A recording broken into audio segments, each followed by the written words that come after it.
हमारे ख़िलाफ़ बयानियाँ बनाया करते थे।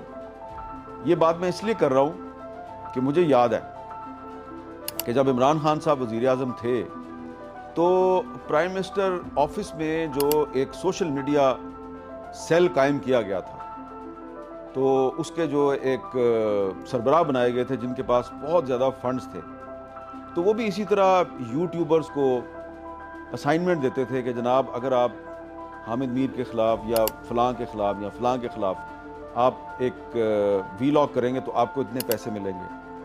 फिर एक और सेक्शन था और वो क्या करता था, वो फेक वीडियोस भी बनाता था, फेक तस्वीरें भी बनाता था, फेक अकाउंट से वो ट्वीट भी करता था और उसमें बहुत से लोग थे और उनको क्योंकि पैसे कम, ये चीज़ें जो हैं वो सोशल मीडिया पे फैलाई हैं। तो ये काम तो शुरू किया पाकिस्तान तहरीक-ए-इंसाफ ने, उस ज़माने की जो खुफिया एजेंसियाँ थीं उनके सरबराहान की निगरानी में।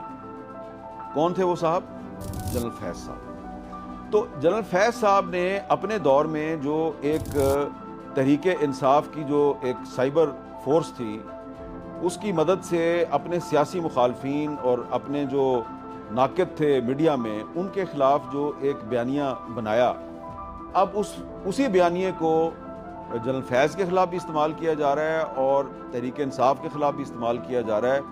सिर्फ नाम और तस्वीरें बदल गई हैं, बयानिया वही है, बयानिया वही है, वही चल रहा है। अब आप देखें कि मुस्लिम लीग नून वाले या हुकूमत वाले ये कहेंगे कि नहीं नहीं नहीं, हम तो नहीं करते ऐसा, हम तो फेक वीडियोस पोस्ट नहीं करते।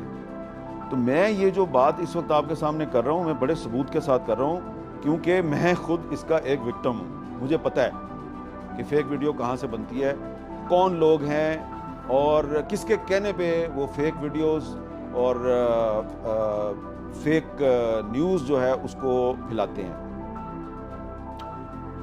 मैं अब आपको क्या बताऊं, यानी कि थोड़े दिन पहले की बात है कि एक साहब हैं, उन्होंने जो कि निगरान हुकूमत में बड़े अहम ओहदे पे फाइज थे, तो उन्होंने मेरे हवाले से कुछ बलूचिस्तान के इशू पे कुछ फेक स्क्रीनशॉट बनाए, कुछ झूठे इल्ज़ामात पर मबनी उन्होंने मेरी तस्वीरें, फेक तस्वीरें बनाई और वो उन्होंने पोस्ट कर दी और साथ में इल्ज़ामात लगाए। और उन्होंने उन साहब ने एक सोशल मीडिया पे इंटरव्यू भी दिया और उसमें वो तमाम इल्ज़ामात जो हैं वो उन्होंने शामिल कर दिए।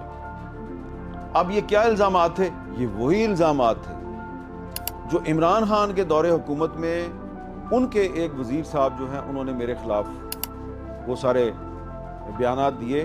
और उस वक्त भी इमरान खान के दौर में भी मैंने FIA को दरख्वास्त दी, FIA के साइबर क्राइम्स विंग को, कि जनाब ये झूठ बोला जा रहा है, मेरी ज़िंदगी को ख़तरात लाहक हो रहे हैं और इस झूठ को बंद किया जाए सोशल मीडिया पे। कोई कार्रवाई नहीं हुई।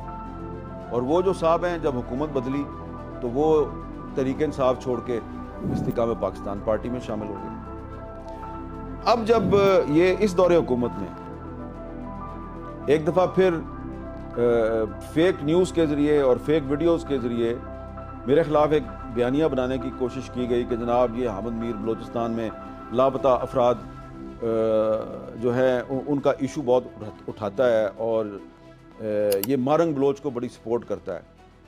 तो उसमें क्योंकि झूठ था, कुछ जाली तस्वीरें शामिल की गई थी, तो मैंने फिर FIA को दरख्वास्त दी, साइबर क्राइम विंग को, और उसकी मैंने जो नकल है वो मैंने प्राइम मिनिस्टर साहब को भी भेज दी, वज़ीर दाखिला को भी भेजी। और फिर प्राइम मिनिस्टर ऑफिस से जो DG FIA है उसको कहा गया कि इसकी आप इंक्वायरी करें, क्योंकि ये झूठ जो फैलाया जा रहा है ये झूठ नहीं फैलना चाहिए। कुछ नहीं हुआ, ना इमरान खान के दौर में कुछ हुआ और ना ही इस दौरे हुकूमत में कुछ हुआ। तो मैं आपको बताना ये चाह रहा हूँ कि ये जो फेक न्यूज़ के ख़िलाफ़ बहुत शोर मचाया जाता है ना, कि फेक न्यूज़ नहीं फैलानी चाहिए, नहीं फैलानी चाहिए।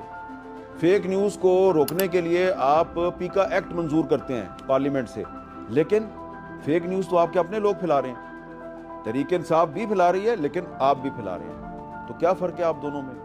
ये मैं अर्ज़ करने की कोशिश कर रहा हूँ first hand information, first hand knowledge की बुनियाद पर। और ये बात मैं इसलिए कर रहा हूँ कि आपके पास एक मिसाल मौजूद है। आपने मई 2025 में भारत जो आपसे कई गुना बड़ा मुल्क है उसकी फौज को और उसकी पूरी जो प्रोपेगेंडा मशीनरी है, उसका जो मीडिया है, आपने उसको शिकस्त दी ना। किस बुनियाद पर? सच की बुनियाद पर।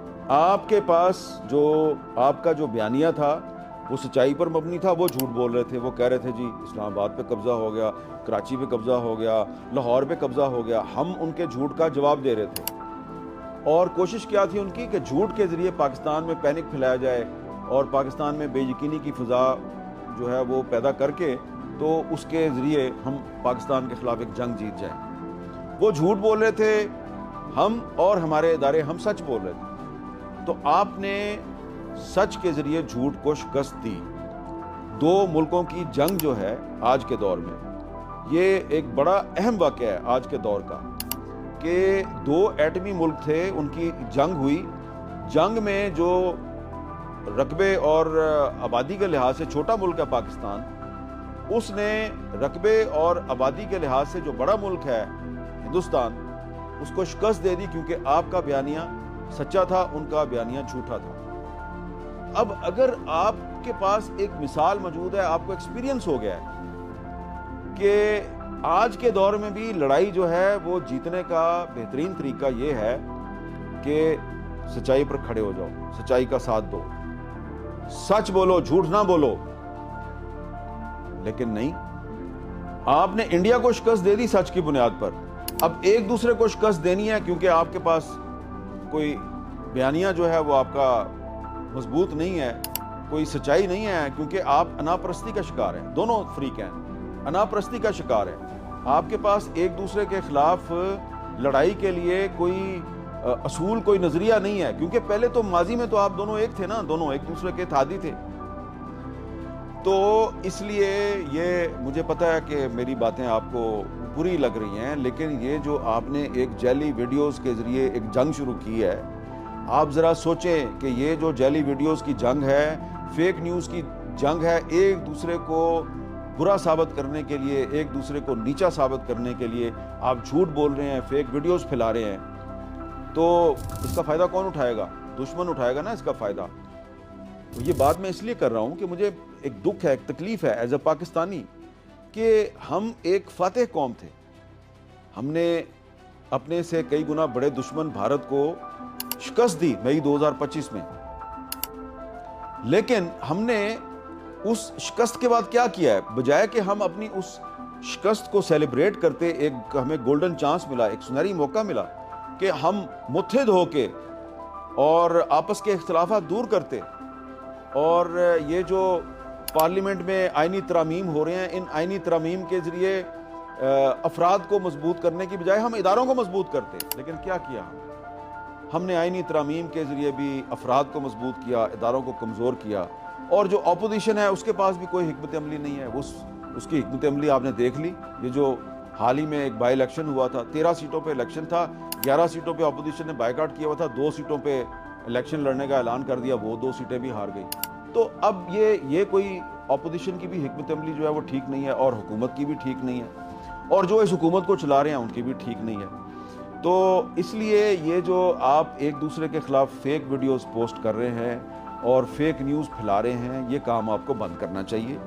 और इसलिए बंद करना चाहिए कि इससे आपका दुश्मन जो है वो फ़ायदा उठाएगा और वो